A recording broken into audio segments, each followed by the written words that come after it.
Salut à tous, je suis de retour. Bienvenue sur cette chaîne où nous distillons du contenu pour vous motiver, pour vous coacher et vous aider à réaliser vos différents objectifs. Donc aujourd'hui, je fais cette vidéo pour partager avec vous une astuce particulière qui répond à une question très simple. La question simple est la suivante. Quel est le secret du bonheur? Voilà. Quel est le secret du bonheur? C'est la question d'aujourd'hui. Et cette question nous permet tout simplement de nous interroger sur un ensemble de sujets. Je vais retourner comme ça là sur quelques activités que nous avons eues dans notre vie et dans lesquelles nous avons eu à prendre des choix particuliers. Je vais prendre le cas de lorsque nous sommes encore à l'école, je dirais au lycée ou alors encore à l'université, voilà, dans l'enseignement supérieur.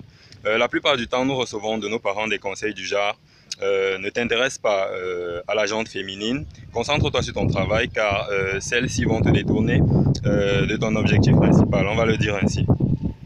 Plus tard, lorsque nous travaillons, nous avons encore cet autre dilemme entre les relations, on va dire les relations amoureuses ou alors conjugales, et le boulot, parce qu'on doit faire les choix, des choix qui parfois nous imposent de consacrer plus de temps au boulot ou alors plus de temps à la famille.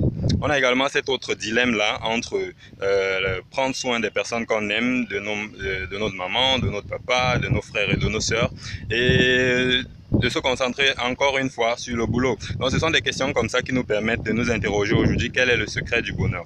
Donc pour répondre à cette question, tout simplement, je vais utiliser une petite histoire ou alors une anecdote. Il y a très longtemps, un jeune homme a été envoyé par son papa chez l'homme le plus sage du village et également l'homme le plus riche, tout naturellement. Il était tout simplement pour lui question d'envoyer son fils aller chez ce sage pour trouver le secret du bonheur ou alors s'interroger sur c'est quoi le secret du bonheur. Donc son fils est arrivé chez ce sage et lorsqu'il arriva, il trouva une marmaille d'activités qui se déroulait dans le temple de ce sage ou alors dans la demeure de ce sage et il dut attendre près de 3 heures pour pouvoir accéder ou alors pour pouvoir rencontrer le monsieur. Lorsqu'il le rencontra, le monsieur lui dit je suis très occupé et je ne peux pas maintenant t'enseigner le secret du bonheur.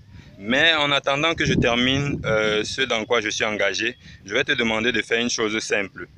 Balade-toi et prends connaissance avec ma maison, car il est plus évident de connaître un homme lorsqu'on sait dans quel environnement il vit. Pendant que le jeune homme s'allait pour découvrir la demeure du sage, il lui dit une dernière chose. J'aimerais que tu prennes avec toi cette cuillère et j'y mets deux gouttes d'huile et prends-en soin. J'aimerais qu'à ton retour, je revoie encore ces gouttes d'huile, tout simplement. Donc le jeune homme est allé se balader et il prenait soin de ne pas renverser les 2 gouttes d'huile. Et au retour, le sage lui demanda as-tu vu les tapisseries d'Égypte qui sont accrochées dans mon salon? As-tu vu des peintures très belles qui sont également dans mon salon? As-tu vu les œuvres d'art qui sont parsemées un peu partout dans ma demeure? Et le jeune homme lui répondit j'étais tellement concentré à ne pas renverser les 2 gouttes d'huile que je n'ai rien vu de tout ça. Il demanda donc au jeune homme de retourner et en faisant cette fois-ci attention à tout ce qu'il y avait dans son environnement. Et le jeune homme prit donc le soin d'apprécier les œuvres d'art, d'apprécier les décorations et d'apprécier tout ce qui était intelligemment classé dans la demeure du sage. À son retour, donc, il détailla dans son rapport tout ce qu'il avait vu et ce qu'il avait apprécié.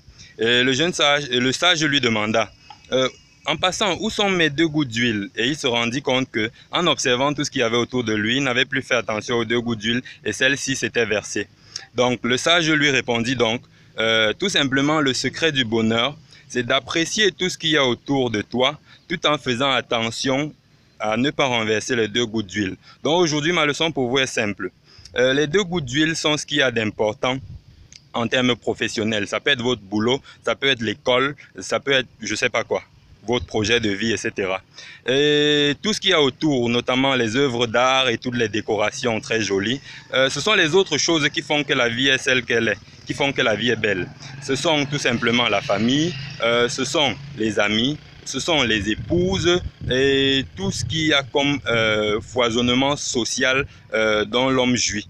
Donc je vous encourage aujourd'hui, lorsque vous fréquentez, faites attention à créer cet environnement social favorable. Ne vous dites pas que des relations vont vous détourner de vos objectifs, parce qu'il est très simple. Si vous ne pouvez pas gérer une relation pendant que vous êtes en études, lorsque vous serez plus grand et que vous devrez travailler, il sera plus difficile pour vous de faire le distinguo entre le boulot et la vie conjugale. Donc voilà mon conseil pour vous aujourd'hui. L'histoire que j'ai utilisée pour illustrer mon propos est tirée du livre L'Alchimiste de Paulo Coelho, dans lequel il parle de l'accomplissement de la légende personnelle.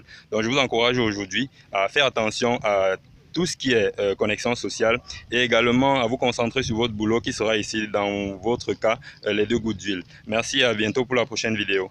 Thank you.